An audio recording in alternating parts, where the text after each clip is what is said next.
Welcome back to the 20-Minute Gamer Channel, Marines. Our final first playthrough videos are dropping for Aliens Dark Descent, and having experienced the game in full, I wanted to generate a little video showcasing my class rankings. Now, this is all subjective. We might disagree here, and that's okay. I'm not here to tell you how it has to be. We don't do that here. So sit back, grab some whiskey, and let's break some transaxles. Number 5, the medic. We're starting at the bottom today because, well, there's just so many mediocre things to say about the medic class. Late in my first playthrough, though, medic probably would have come in handy. Medic is going to excel if you, like me, just absolutely threw the gamut of bullshit at your team without a care in the world. I absolutely failed my first playthrough, and if I had cared to bring a medic along, there would have been eyes rolled at me every 5 minutes by the medic, if not simply for the absolute shitstorm I pitted them up against. I'm pretty sure my medic would have just walked off the fucking job, headshotting every single Xeno on the way out the door in a fit of John Wick rage. That being said, though, the medic really does do a fine job with healing and stress management. However, if you play a little bit more smartly, you can navigate the entire game without needing a single medic on your team. Your team can get their own individual level up perks that aid in health armor, stress mitigation, and bravery increases, ultimately negating the need for the medic. In talking with a subscriber, there just isn't enough that the medic offers the team, whether passive or active, that make him attractive enough to fill a spot on the squad. Maybe offering the medic the ability to inject the team or throw some ninja smoke down on the ground that enhances the team somehow could make the medic a little bit more viable. The problem is that the medic just doesn't add that much value in the grand scheme of things. I'm sorry. Sergeant is coming in at number 4. Yeah, Sergeant's nice. Sergeant is there to keep the team in check. Not overly combat effective, more of a behind-the-scenes kind of guy. The Sergeant has perks that mitigate stress and enhance bravery.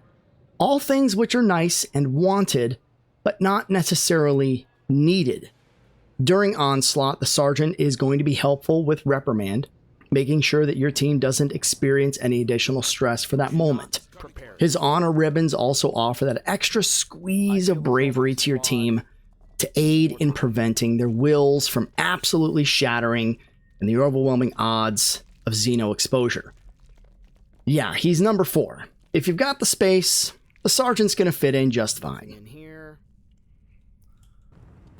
Coming in at number 3 is Recon. I've seen Recon hit multiple, if not everybody's, number 1 class.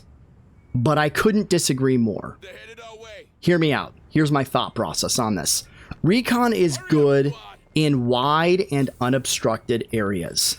However, in small rooms or corridors, which you're exposed to often in this game, Recon doesn't carry the weight of his awesomeness.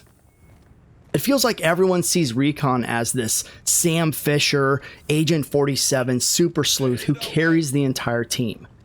I just don't feel this way. Listen, silencer and precision shot are amazing. They are. However, precision shot just takes too long sometimes. In a field specialty where Recon shouldn't be seen, he's just seen too often. I think Recon should have a perk that pairs with silencer, where Recon is able to shoot from behind cover unexposed. I think that makes sense.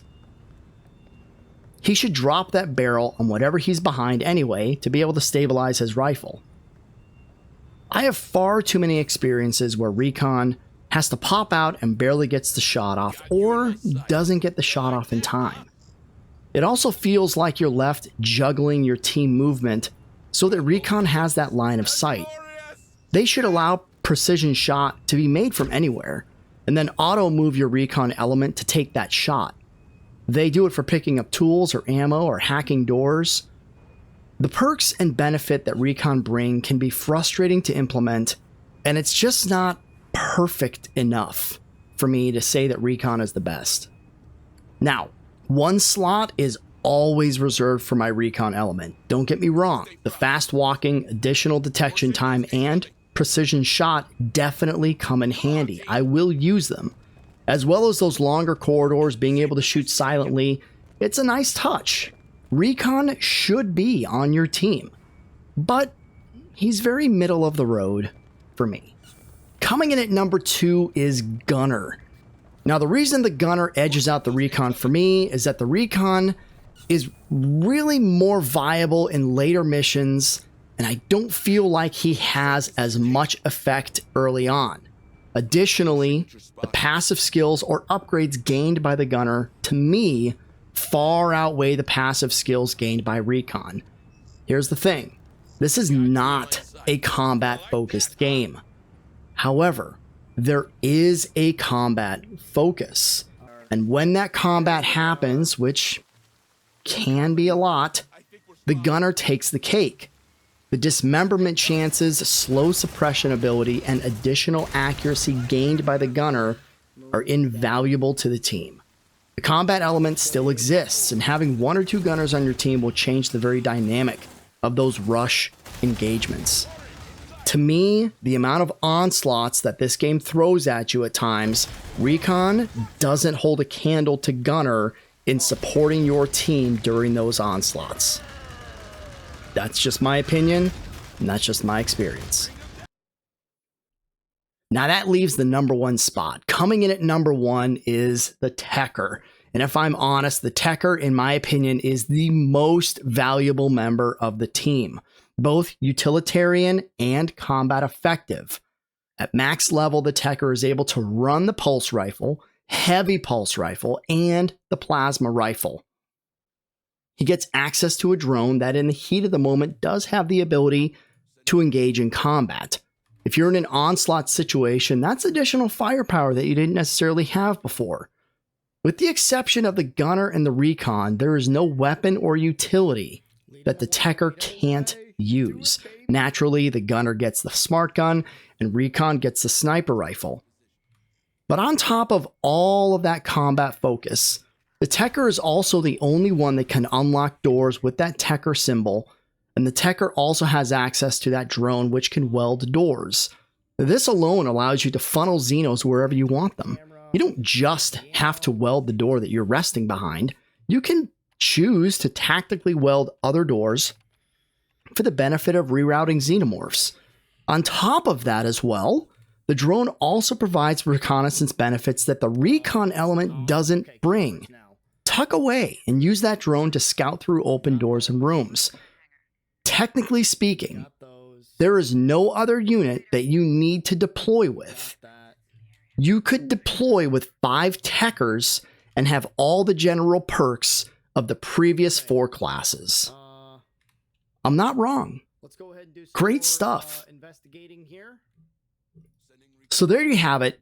About 10 minutes later, and we have a slightly different breakdown and opinion base on the classes and values that they add to the teams. Listen, this is all subjective too. Don't get me wrong. Knowing what I know now and going into a fresh playthrough, there are several missions that I might be on board with bringing 3 Recon with. There's others where I'm probably not going to bring the Sergeant at all. There's a handful where I might bring 3 Gunners. If you're cruising through on your second playthrough, just keep your thoughts and experiences from those previous missions in mind when building your teams. Give my rankings a little bit of thought. Drop some comments down below. Let me know what you think.